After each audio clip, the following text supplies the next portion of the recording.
Bueno, pues en este capítulo, estamos aquí hablando de ideología de género, voy a intentar desmontar un poquito la ideología de género, porque precisamente la ideología de género se considera la diferencia sexual como el hecho a negar, como un hecho, lo considera cultural, es una cosa muy curiosa, considera que es absolutamente cultural y que no define a la persona, ¿no? Pues precisamente en este capítulo lo que voy a intentar es hablar del desarrollo de la identidad sexual, ¿no?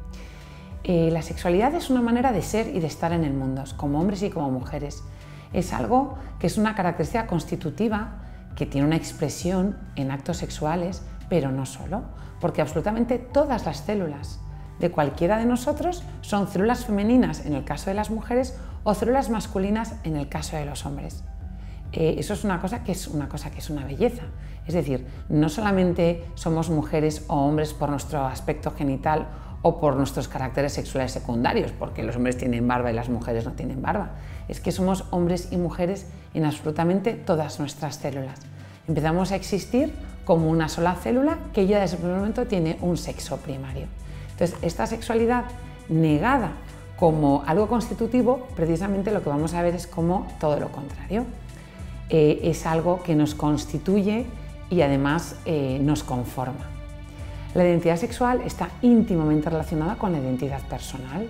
¿Quién soy y para qué estoy aquí? Es verdad que la identidad personal es algo que se va descubriendo toda la vida.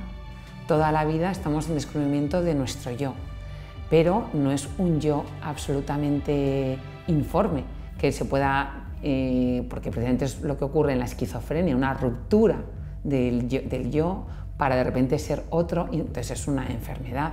Precisamente el yo es algo que se descubre, no se construye, se va haciendo, vamos a lo largo de toda la vida creciendo, pero hay una parte de descubrimiento, porque en la identidad personal hay una parte que es los factores biológicos, otra parte que es los factores sociales y otra parte que es la experiencia individual y personal.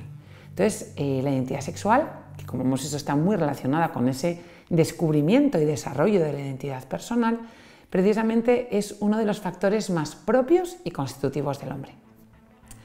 Hay como 5 escalones en los cuales se va produciendo de una manera armónica, como una cascada que produce un desarrollo normal de la identidad sexual.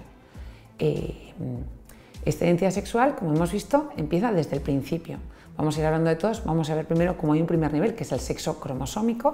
Este sexo cromosómico y genético tiene una expresión en un sexo gonadal.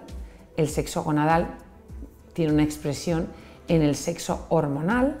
Este sexo hormonal a su vez influye en la conformación del sexo genital y finalmente cómo se va desarrollando todo el sexo psicológico y social. Voy a poner un ejemplo muy sencillo, porque igual que se produce todo un desarrollo armónico de la sexualidad en el cigoto, en el embrión y luego en toda la vida intrauterina hasta que nacemos y se continúa a lo largo de la vida, se puede producir un bloqueo a lo largo del desarrollo, como podría producir un bloqueo y una malformación en otro tipo de órgano, desde un niño que nace sin un brazo o desde un niño que no se puede producir un desarrollo normal de los 2 riñones, se produciría un bloqueo en un desarrollo normal. Pues lo mismo pasa con todo el aspecto sexual. Hay un desarrollo armónico que se tiene que dar a lo largo de la vida intrauterina y posteriormente después, pudiendo producir a lo largo de cualquier momento de su desarrollo un bloqueo del mismo provocando una situación patológica. El primer nivel de la identidad sexual es el llamado sexo cromosómico. El cigoto empieza a existir ya con su sexo cromosómico definido, XX o XY. Y es precisamente en ese cromosoma Y, ese cromosoma que tienen los hombres, donde aparece la presencia de un gen, que va a ser el gen que va a hacer que el embrión se desarrolle como niño. Las mujeres tenemos XX y los hombres tienen X, igual que nosotras, pero tienen el cromosoma Y, que es distinto. Es como que el hombre nace de la mujer. Y entonces ese cromosoma Y, con un gen característico, es el que va a producir que en los primeros días de la vida embrionaria se vaya produciendo una diferenciación, porque lo propio de las células es que se produce una diferenciación. No que son indiferenciadas, las células indiferenciadas son precisamente más vulnerables para cualquier alteración. Las células buscan todas ser diferenciadas, llegar a lo que estaban llamadas. Entonces, estas células del embrión, en las primeras etapas embrionarias, se van transformando por acción del cromosoma Y en gónadas masculinas, en testículos. Y sin embargo, la ausencia del cromosoma Y lo que va a hacer es que estas células indiferenciadas mantengan su diferenciación a el aparato genital femenino y a los ovarios. De esa manera llegaríamos al segundo nivel, el sexo gonadal. Este sexo gonadal que lo vemos también en el inicio de la vida intrauterina, que su desarrollo, un desarrollo que se va haciendo progresivo, va a producir la secreción de hormonas y vamos a tener el inicio de la secreción hormonal, apareciendo en el caso de la niña los estrógenos de una manera más determinante y en el niño apareciendo la testosterona. En la influencia de los tejidos de estas hormonas es lo que va a hacer que, por una parte, el aparato genital externo, en el caso del niño, vaya teniendo la forma de genitales externos propias del varón. Entonces, esas gónadas, que eran testículos que estaban dentro del abdomen, tienen que migrar, tienen que salir hacia abajo por el conducto inguinal y quedar en el escroto para quedar fuera, porque precisamente los testículos tienen que estar fuera del cuerpo del varón, porque si se quedan dentro se atrofian, requieren una menor temperatura. Sin embargo, la influencia de las hormonas de los estrógenos en el caso de la mujer van a producir que los ovarios se queden en el interior para estar muy protegidos, entre otras cosas porque esos ovarios de la niña se va a estar produciendo dentro del útero de su madre una división de esas células, de los ovocitos, que se van a quedar como en un estado intermedio de paro, esperando la ovulación que comenzará en la pubertad. Cualquier agresión externa de una radiación, incluso de un cuadro infeccioso, puede provocar mutaciones que repercutirán en los futuros hijos de esta niña. Por eso, como si la naturaleza fuera muy sabia, protege los ovarios en el interior de la mujer, sin embargo los testículos tienen que estar fuera porque van a producir una producción constante a partir de la pubertad y requieren esa bajada esa temperatura un poquito inferior para que no se atrofien.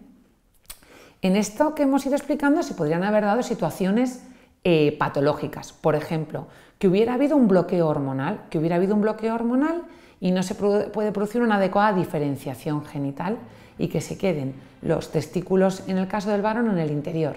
Eso produciría, en primer lugar, si no se hace un diagnóstico adecuado, una transformación de las células del testículo en un tumor. Por eso, cuando nace un niño, hay que explorar el aparato genital y hay que confirmar que está bien desarrollado y que, además de que está bien desarrollado, que los testículos están fuera.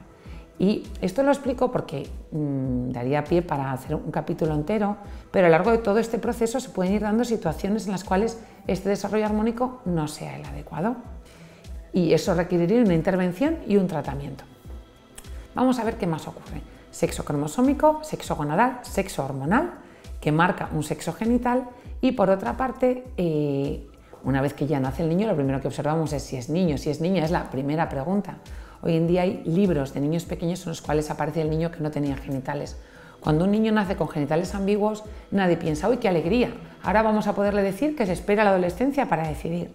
Lo que se hace en primer lugar es todo un diagnóstico genético para saber exactamente cuál es su cariotipo, si es niño, si es niña, y poner un tratamiento adecuado y conforme. Y si no hiciésemos esto, pues estaríamos haciendo una muy mala praxis médica. El desarrollo posterior del niño se va a dar en el lugar donde ha nacido, y lo primero que hacemos con un niño es darle un nombre y ayudarle a que se reconozca, porque empezamos a existir en relación con un padre y con una madre, que nos coge en brazos y nos dice quiénes somos. Si los sentidos, por ejemplo, a un niño le prohibiéramos y le impidiésemos ver, fijaos qué impresionante, si le cerráramos los ojos durante los 2 primeros años de vida, el niño luego no podría ver, porque hemos atrofiado toda la vía óptica. Hace falta el estímulo exterior para que los sentidos se desarrollen. Lo mismo pasa con la identidad. De alguna manera los padres le descubren quién es, le ponen un nombre y además le van ayudando a crecer y le van diciendo quién es, y obviamente su sexo genital es de una manera definitoria. Es de una manera definitoria, igual que es definitorio en el momento en el que has nacido. Se va dando, por tanto, después un desarrollo adecuado de este sexo psicológico y de este sexo social, en el cual se desarrolla toda una sexualidad dirigida a su propia función, que es la relación con el otro y la procreación, en definitiva. Porque sí que es verdad y un llamamiento tipo Greta Thunberg que habla todo el rato del medio ambiente. No hay nada más cierto que también somos parte del medio ambiente y que somos mamíferos. Entonces, qué importante reconocer y no negar nuestra naturaleza y no intentarla castrar a base de tratamientos que nieguen la naturaleza recibida. Entonces, verdaderamente todo este desarrollo de la identidad sexual es un proceso natural, armónico, que puede tener algún bloqueo en uno de los pasos que he ido explicando y que lo que requieren es un diagnóstico, un tratamiento y una intervención siempre que sea preciso y posible.